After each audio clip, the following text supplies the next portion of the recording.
വിശുഹായിലെ സ്നേഹം നിറഞ്ഞവരെ, കൈത്താക്കാലം 7-ാം ആഴ്ചയിലേക്ക് തിരുസഭ പ്രവേശിച്ചിരിക്കുകയാണ്.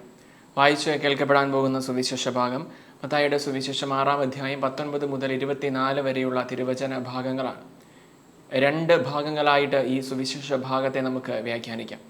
ആദ്യ ഭാഗത്തിൽ ഈശോ നമ്മളോട് പറയുന്നത് നിങ്ങൾ സ്വർഗത്തിൽ നിക്ഷേപങ്ങൾ കരുതി വയ്ക്കണമെന്നുള്ളതാണ്. നമ്മൾ ഈ ഭൂമിയിൽ ജീവിക്കുമ്പോഴും സ്വർഗത്തെ ഉന്നം വെച്ച് ജീവിക്കാനായിട്ട് നമുക്ക് സാധിക്കണം.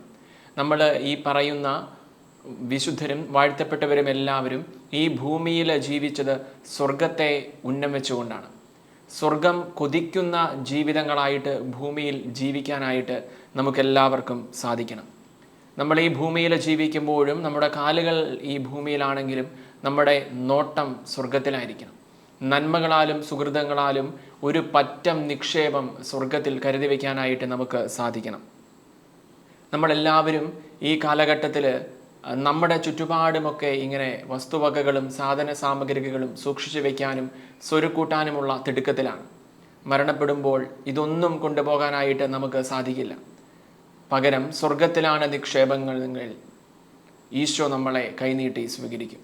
സുവിശേഷത്തിൻ്റെ 2-ാം ഭാഗത്തിൽ നമ്മൾ കാണുന്നത് കണ്ണുകൾ ശുദ്ധമായിരിക്കണമെന്നുള്ള ഈശോയുടെ തിരുവചനമാണ്.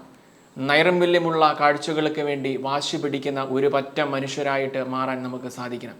പഴയ നിയമത്തിലെ മോശ മലമുകളിലേക്ക് കയറിപ്പോയതിൻ്റെയൊക്കെ ഒരു പാരമ്പര്യത്തിലെ വാചകം ഇപ്രകാരമാണ്: അവൻ തെളിമയുള്ള കാഴ്ചയ്ക്ക് വേണ്ടി കയറിപ്പോയി എന്നുള്ളതാണ്. തെളിമയുള്ള കാഴ്ച സ്വീകരിക്കാനായിട്ട്, കണ്ണുകളെ ശുദ്ധമാക്കാനായിട്ട് നമുക്ക് പരിശ്രമിക്കാം.